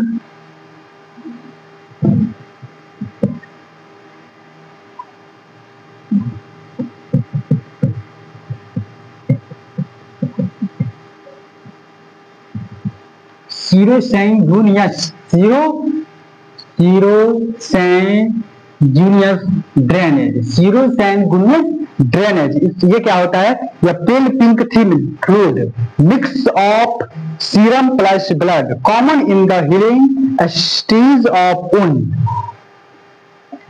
ये इसमें क्या होता है कि सर्जिकल ड्रेनेज एंड ये पेल पिंक कलर का होता है, थिन फ्लूइड रहता है, मिक्स सीरम के साथ और ब्लड के साथ, सीरम और ब्लड के साथ आता है, common in the healing stage of wound. यह कॉमन है in the healing stage of wound, घाव को भरने के समय में यह एक कॉमन ड्रेनेज है, शीरोसैंग्यूनियस। उसके बाद चौथा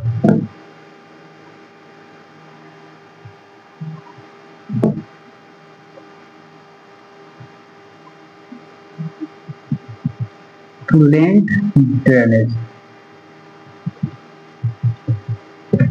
क्या है, प्रूडेंट ड्रेनेज। ये क्या है, थिक है, ऑपिक्यू है, yellow, green, blue, flu, swelling, indicate infection, pain, pus, death, WC, bacteria, tissue.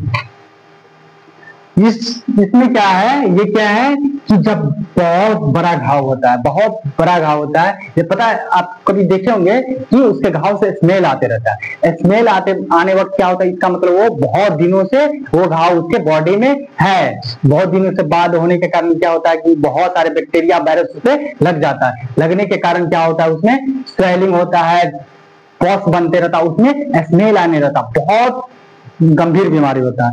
ये वो जो स्मेल वाला पॉस आता है और ब्लीडिंग होता है, सो उसी को कहते हैं हम लोग, उसी को कहते हैं प्रूडेंट ड्रेनेज, मतलब बहुत खतरनाक कहते हैं। Contain pus, death, WBC, bacteria, tissue and debris. जो डेथ हो जाता है, लड़ाई करते रहते जो WBC डेथ हो जाता है, उसमें पॉस बन जाता है वो, और जो डेथ टिश्यू है उसे घाव के द्वारा बाहर आते रहता है। उस फ्लूइड को क्या कहते हैं हम लोग? पुरुलेंट ड्रेनेज कहते हैं, पुरुलेंट ड्रेनेज। तो यह एक बहुत गंभीर है, बहुत दिनों से होता है वो। तो ये समझ गए। उसके बाद सीरियस समझ गए, सैंगुनियस समझ गए और सैरो सैंगुनियस ड्रेनेज समझ गए। तो ये थोड़ा इसमें आप नहीं समझोगे। ये क्या है कि जो इसमें से पानी आ रहा था ना, पॉस पानी की तरह जो फोड़ा में से आ रहा था वो, और इसमें जो थोड़ा गाढ़ापन जो फ्लूइड आ रहा था, गाढ़ापन फ्लूइड आ रहा था, दोनों को मिक्स, जो इसमें वाटरी जो आ रहा था, वाटरी फ्लूइड, और इसमें जो रेड ब्लड आ रहा था, जो ब्राइट ब्लड आ रहा था, जो इंजरी के टाइम आ रहा था, ब्राइट ब्लड, ये दोनों मिक्स इसमें आता है। यानी कि फ्लूइड भी रहेगा मिक्स और ब्लड भी मिक्स रहेगा। उसको हम क्या कहेंगे? सैरो सैंगुनियस ड्रेनेज कहेंगे। उसको क्या कहेंगे? जो पानी फ्लूइड के पानी जो फोड़ा से पानी आ रहा था, उस टाइप का सिर्फ पानी पतला आएगा और ब्राइट ब्लड जिस घाव से आएगा, उस घाव में हम उस घाव के पास जो फ्लूइड आता है उसको क्या कहेंगे? सीरो सैंगुनियस ड्रेनेज कहेंगे। तो हम लोग देख लिए कि किस तरह से, देखिए कि घाव के कंडीशन, घाव के द्वारा किस प्रकार का किस प्रकार से उस घाव से किस प्रकार का फ्लूइड आ रहा है, उसके द्वारा हम लोग 4 तरीका से हम लोग देख लिए। उसके बाद हम लोग चलते हैं, ड्रेनेज खत्म हो गया हमारा, अब चलते हैं हीलिंग। अब क्या हीलिंग देखते हैं।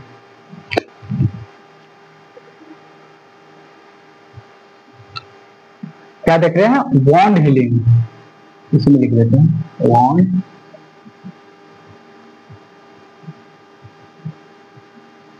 वॉन्ड हीलिंग, मतलब घाव अब हो गया। अब तो हम लोग समझ गए कि घाव कैसे हो रहा था, किस किस टाइप से हो रहा था।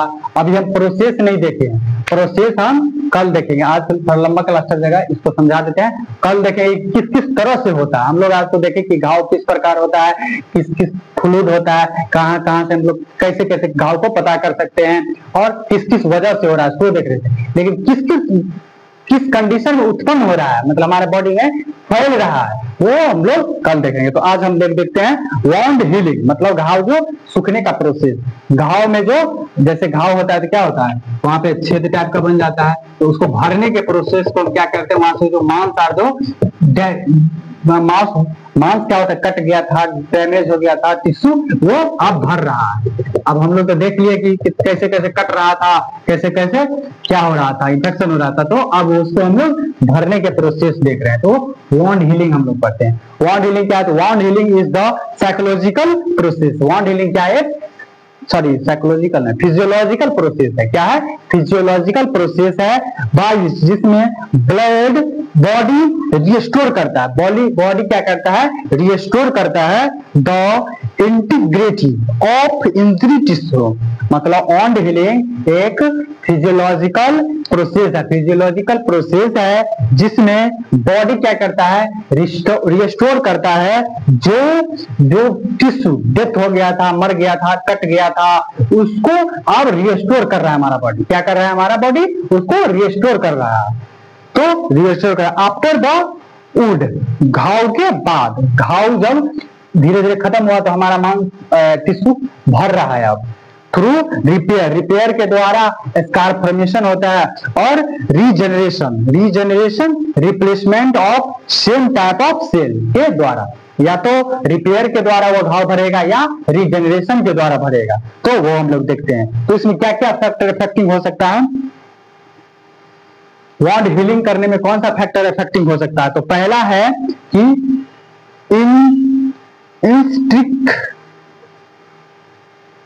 Intrinsic factor. क्या है? पहला फैक्टर है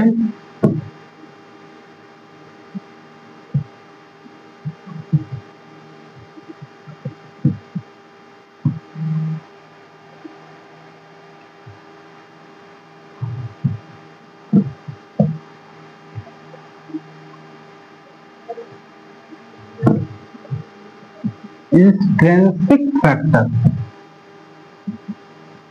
इंट्रिंसिक फैक्टर मतलब क्या हो गया कि वो फैक्टर जो आपके बॉडी के कारण ही आपके बॉडी में रह रहा है, उसके कारण आपका घाव जल्दी ठीक नहीं हो रहा है। कौन कौन कारण हो सकता है? तो पहला क्या है कि एज के कारण क्या होता है कि एज पे डिपेंड करता है, घाव का हीलिंग करना एज पे डिपेंड करता है। अब हम बताते हैं, जैसे एज में अगर चाइल्ड बच्चा है तो बच्चा का क्या हो रहा है, उसका बॉडी ग्रोथ हो रहा है, ग्रोथ होने के कारण क्या हो रहा है, ग्रोथ क्यों हो रहा है, क्योंकि उसका मसल्स डेवलपमेंट हो रहा है। अब बच्चे में जो घाव होता है तो उसका घाव जो है जल्दी प्रोसेसिंग करता है और रीजनरेशन जल्दी करता है, जल्दी ठीक हो जाता है, जल्दी उसका घाव भर जाता है। लेकिन जब बूढ़े रहते हैं, जब एज हो जाता है, उनका मांस और सेल ग्रोथ करना बंद कर देता है, जिसके कारण बूढ़े में बहुत समय लगता है और जल्दी नहीं भर पाता है। तो ये एज फैक्टर है, किसका, आपके बॉडी का ही फैक्टर है। इंट्रिंसिक फैक्टर आपके बॉडी का ही एज फैक्टर है, जो कि बढ़ने नहीं दे रहा है, तो एज पे डिपेंड करता है। चाइल्ड का हील फास्ट होता है और एल्डर बूढ़े का कम होता है, क्योंकि उसमें कोलेजिन एल्डर में मसल्स का डेवलप होता है, यानी कि टिश्यू का डेवलपमेंट होता है। तो डेवलपमेंट हो रहा है तो क्या होगा कि अगर घाव भी हो रहा है तो उसको भी भरते साथ ले जा रहा है। देखिए कभी कभी क्या होता है, जैसे बारिश हुआ, बारिश के कारण बाढ़ आया, बाढ़ आता है तो क्या करता है, जो भी सामान बाहर में रहता है उसको क्या करता है, अपने साथ ले जाता है, अपने साथ क्या ऑटोमेटिक वो अपने सामान उसको ले जाता है ना। उसी तरह क्या करता है, जब बॉडी सेल का यानी कि टिश्यू का ग्रोथ हो रहा है, उससे अगर कोई घाव होता है तो वो साथ साथ उसको भी ठीक करते चला जाता है। तो उसी प्रकार है। तो आज बूढ़े में क्या होता है, कोलेजन का पावर घट जाता है, सर्कुलेशन, ब्लड सर्कुलेशन भी अच्छा तरह से नहीं हो पाता है, तो उससे जल्दी नहीं हो पाता। उसके बाद है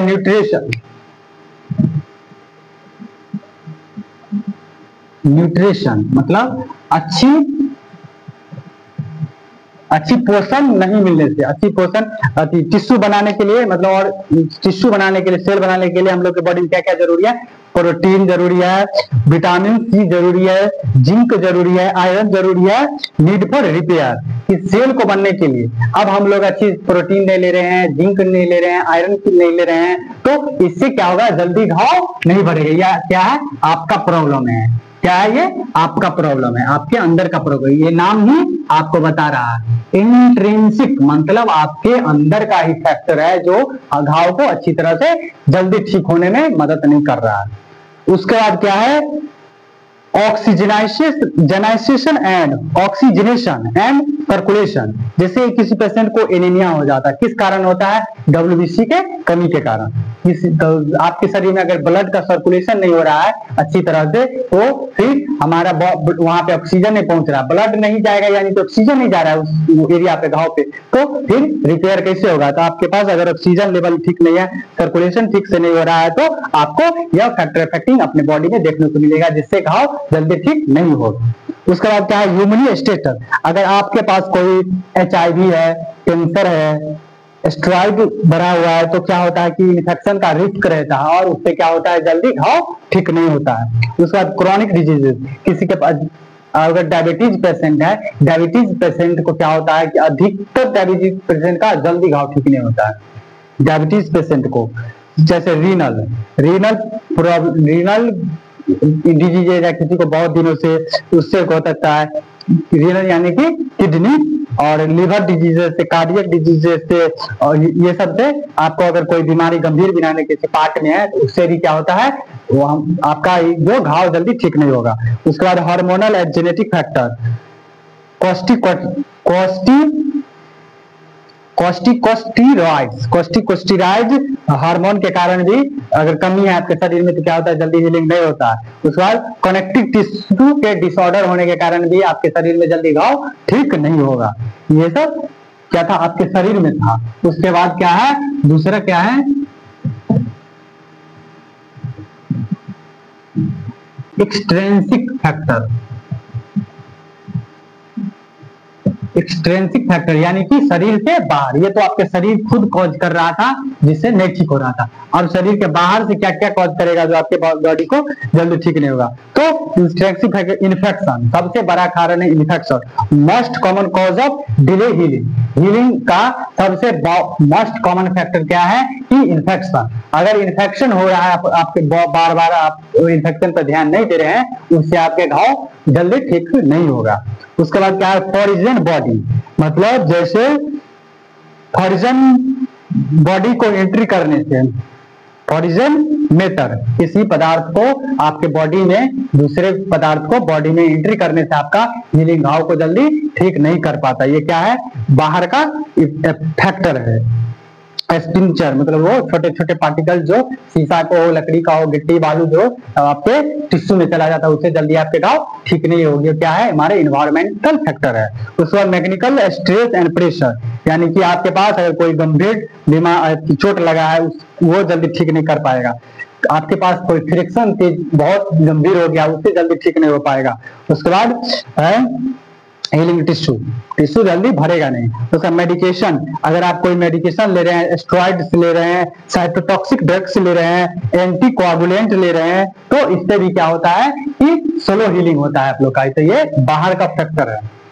तो ये सब हम लोग देखे, क्या देखे फैक्टर इफेक्टिव वुड हीलिंग, मतलब कौन कौन से इफेक्ट कर सकता है वुड हीलिंग में, मतलब घाव को ठीक होने में कौन कौन सा फैक्टर इफेक्ट कर सकता है। तो पहला इंट्रिंसिक देखे जो आपके बॉडी खुद कर रहा है, और दूसरा इंस्ट्रिक्शन देखे मतलब जो बाहर से फैक्टर था। तो ये सब देखिए। अब हम लोग कहाँ चलते हैं देखते हैं क्या टॉपिक है। उसके बाद process of would healing, process किस किस प्रक्रिया में होगा, प्रोसेस देख रहे हैं, प्रोसेस ऑफ हीलिंग मतलब घाव के ठीक होने की प्रक्रिया। यानी कि पहला क्या होगा रीजेनरेशन,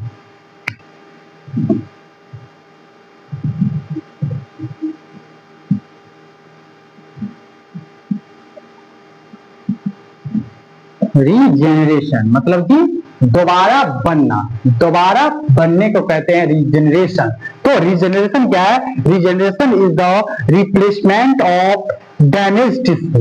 ये क्या है एक प्रोसेस है, क्या है प्रक्रिया है जिसमें क्या होता है कि रिप्लेसमेंट होता है। जैसे कोई व्यक्ति यहाँ आया, ये व्यक्ति उठ के यहाँ चला गया, अब कोई आप ट्रेन में बैठे हैं, ट्रेन में क्या होता है कि कोई व्यक्ति आया इस स्टेशन पर रुका, कोई व्यक्ति और चढ़ा, उसी सीट पे कोई और बैठा, और फिर अगले स्टेशन गया वो व्यक्ति उतर गया, फिर वहां पे कोई चढ़ा आके बैठ गया, फिर अगले स्टेशन गया वो उतरा, फिर आके वो चढ़ गया। तो रीजेनरेशन का यही मतलब है कि अगर किसी घाव के कारण टिश्यू यहाँ का खराब हो गया तो फिर वो रीजेनरेट कर देगा, यानी कि दोबारा इसको बना के उसको भर देगा, सेम टू सेम भर देगा। यानी कि वैसे सेम हो रहा था, उतर रहा था सेम बैठ रहा था, उतर रहा था और दूसरे आके बैठ रहा था, सेम जगह पे सेम तरीका से बैठ जाता था। तो उसी तरह क्या करता है रीजेनरेशन एक प्रोसेस है जिसमें डैमेज टिश्यू को क्या करता है रिप्लेसमेंट कर देता है, रिप्लेसमेंट करता है। And same type of cell, एक ही सेम प्रकार के जिस प्रकार का सेल डैमेज हुआ था उसी प्रकार के सेल को रिप्लेसमेंट कर देता है। कौन सा regeneration process, same type of cell restoring normal structure and function without scare. इसमें क्या होता है कोई निशान का नहीं बनता है। इस प्रोसेस में जब घाव को हीलिंग हो जाएगा उसके बाद कोई निशान आपको देखने को नहीं मिलेगा, क्यों कोई पता नहीं कर सकता है कि आपको यहाँ पे घाव हो गया था। तो ये रीजेनरेशन का प्रोसेस था। रीजेनरेशन में भी 3 टाइप का सेल वर्क करता है, इसमें 3 टाइप का सेल वर्क करता है, 3 टाइप का सेल वर्क करता है। पहला कौन था और Lewin cell, Lewin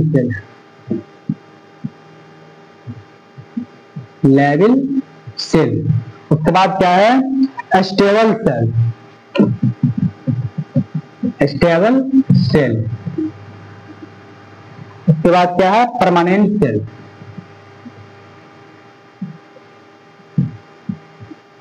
permanent cell. तो इसमें 3 प्रकार का सेल वर्क करता है। किसमें? रीजनरेशन के वर्क, रीजनरेशन में, यानी कि एक सेल को डैमेज हुआ और उसी प्रकार का उसी फंक्शन के टाइप का दूसरा सेल बना दिया तो वो क्या हुआ? रिप्लेसमेंट हुआ। अब ये इसमें जो रीजनरेशन में 3 टाइप का सेल वर्क करता है। पहला लैरियल सेल। लैरियल सेल क्या है कि कॉन्टिन्यूसली डिवाइडिंग सेल। यह क्या है? यह कॉन्टिन्यूअस, यह लगातार, बहुत ही मतलब होता है ना कि कोई व्यक्ति बहुत ही शांत स्वभाव का होता है, उसको कोई काम में लगा दीजिए, वो जब तक वो काम कंप्लीट नहीं होगा वो अपना करते रहेगा। मस्त मौला आदमी, ये क्या है? मस्त मौला सेल है। ये क्या करता है? लगातार काम करते रहता है ना, कॉन्टिन्यूअस मल्टीप्लीकेशन करते रहता है, सेल को बढ़ाते रहता है।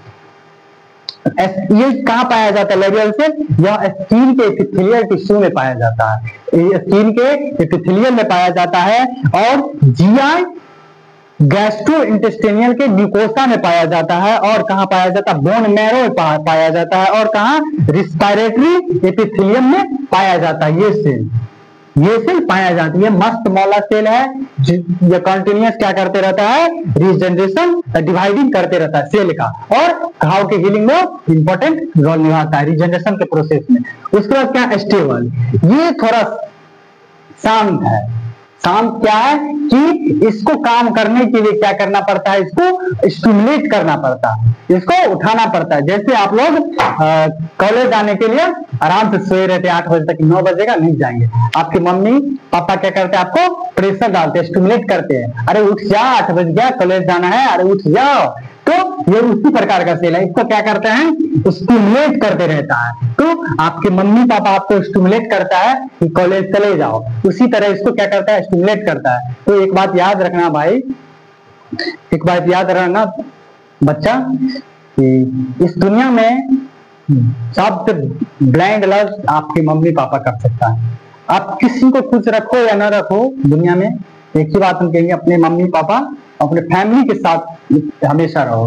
क्योंकि अगर कहता है ना कि दुनिया में वो मुझको ब्लेंड लव करती है, वो मुझे तो ब्लेंड लव करता है, एक बार आप बीमार होकर देख लीजिए, आपको खुद रियलाइज होगा कि आपसे कौन ब्लेंड लव करता है। तो मम्मी और पापा के सिवा, फैमिली के सिवा कोई नहीं कर सकता। क्योंकि अगर आप किसी बीमारी से गंभीर स्थिति में है तो आपके हॉस्पिटल में एडमिट होने के साथ साथ आपकी मम्मी आपके बेड के नीचे स्टूल लगा के भर भर रात भर भर दिन आपके लिए जाग के आपका केयर करेगी, और कोई रिलेटिव आपके, कोई दोस्त, फ्रेंड, ये सब आपको सिर्फ देखने के लिए आएगी, और बोले देखने के लिए आएगा, आप बोलेगा क्या? आप जा रहे हैं, घर पे वर्क है, तो कोई आपको ये नहीं कर सकता। लेकिन आप एक फैमिली, आपका मम्मी या पापा है, तो आप वो ही सिर्फ आपके लिए बहुत, मम्मी आपके लिए हॉस्पिटल में भर भर रात दिन जाग के आपके लिए सेवा करेगी, और पापा बाहर में क्या करेंगे?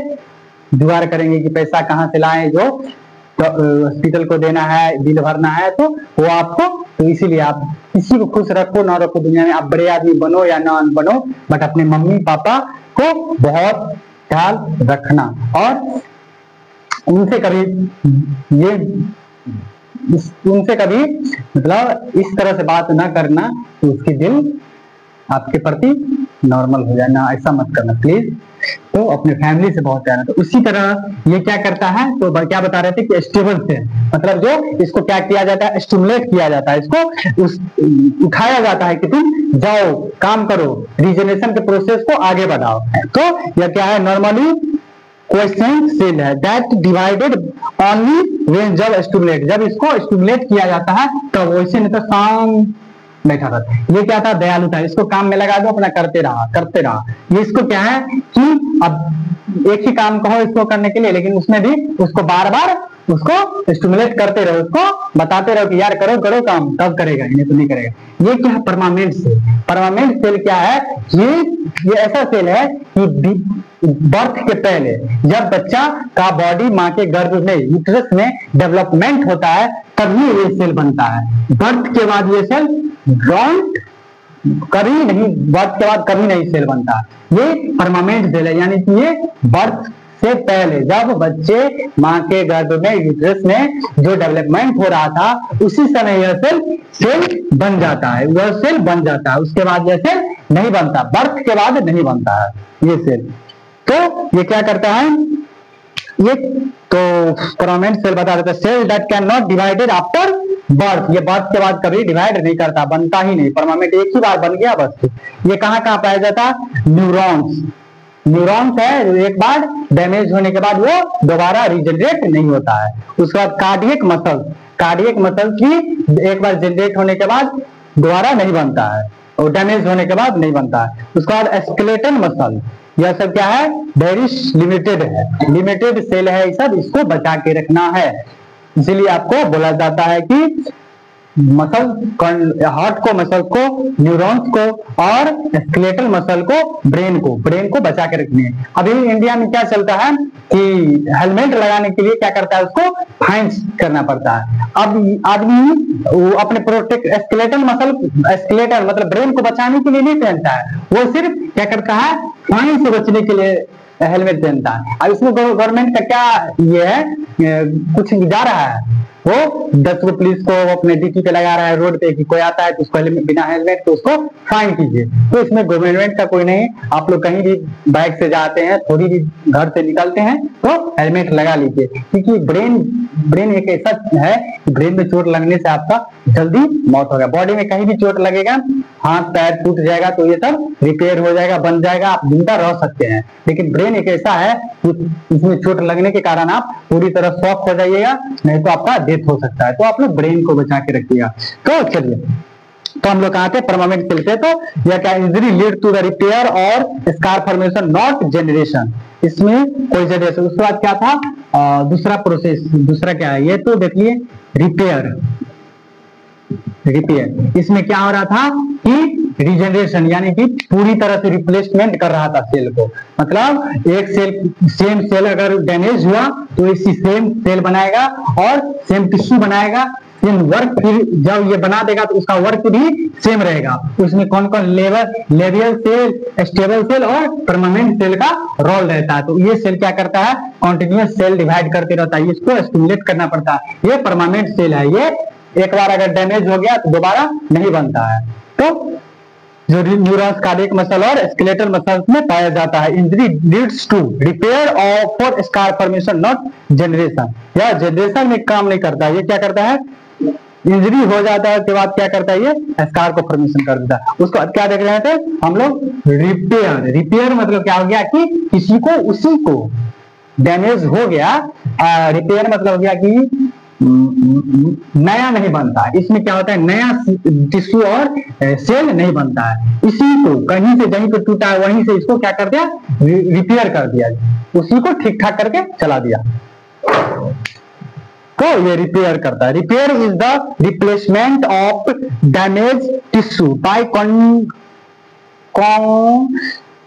है? Connective tissue. Repair of the replacement, repair is the replacement of damaged tissue by connective tissue, fibrous tissue when जब regeneration is not possible। जब कहीं पे क्या होता है कि कभी कभी यह रिजेनरेशन का प्रोसेस नहीं हो पाता है। जब रिजेनरेशन का प्रोसेस नहीं होगा तो क्या होगा? रिपेयर होगा। अब रिपेयर होगा तो वो क्या करता है? वो पूरी तरह से वो नया सेल नहीं बनाता है, पूरी तरह से नया नहीं बनाता, उसी को रिपेयर कर देता है, यानी कि उसी को रिपेयर कर देता है, यानी कि उसका जो फंक्शन रहता है पूरी तरह से जब ये रिपेयर हो जाएगा तो उसका, उस सेल का जो नॉर्मल फंक्शन था उस तरह से वो काम नहीं करेगा। तो रिपेयर सिर्फ उसने जोड़ उड़ के बस चला दिया, काम चले बोले। ये क्या है? काम चले बोले, ये काम चले बोले। ये तो परमानेंट आपको रिजनरेशन, न्यू बना देता है, नया जैसा था वैसा ही बना देता है, और उसका फंक्शन भी सेम रहता है। इसमें क्या होता है कि रिपेयर कर देता है, उसका ना फंक्शन सेम रहेगा ना सेल सेम रहेगा, उसी को रिपेयर करके। इसमें क्या हो जाएगा? जब रिपेयर होगा तो इसमें स्कार फॉर्मेशन हो जाएगा।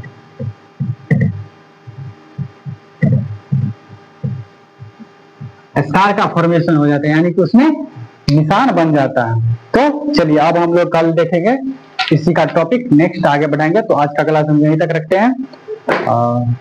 तो चलिए, आप लोग को जानने से पहले एक लाइन,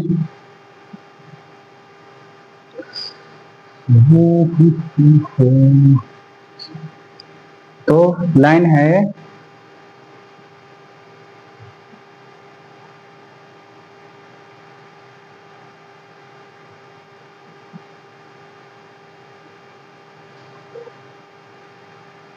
क्या है कि हर इंजेक्शन यूजलेस, हर ऑइंटमेंट फेल हो गया। क्या हुआ कि हर इंजेक्शन यूजलेस हो गया, हर ऑइंटमेंट फेल हो गया, पर तेरे जोक्स और तेरी आंखें का मैजिक, ये वॉन्ड हील कर दिया। क्या कर दिया? वॉन्ड हील कर दिया। और मैं सोचता हूं कितनी लकी हूं मैं कि इस दर्द में भी तुम्हारा प्यार मेरा बेस्ट मेडिसिन हो गया। तो एक बार और स्लो कि हर इंजेक्शन यूजलेस हो गया, हर ऑइंटमेंट फेल हो गया, पर तेरे जोक्स और तेरी आंखों का मैजिक ऐसे वॉन्ड हीलिंग कर देता है। और मैं सोचता हूं कितनी लकी हूं मैं कि मेरे दर्द में भी तुम्हारा प्यार मेरा बेस्ट मेडिसिन हो गया। तो चलिए इस लाइन के साथ हम अपने क्लास को यहीं पे विराम देता हूं। तो आप लोग अपना ख्याल रखिए, अपनों का ख्याल रखिए, हमेशा मुस्कुराते रहिए और दूसरों को हंसाइए। तो चलिए, थैंक यू, गुड बाय, मिलते हैं अगले लेक्चर में इसी अंदाज में। Thank you.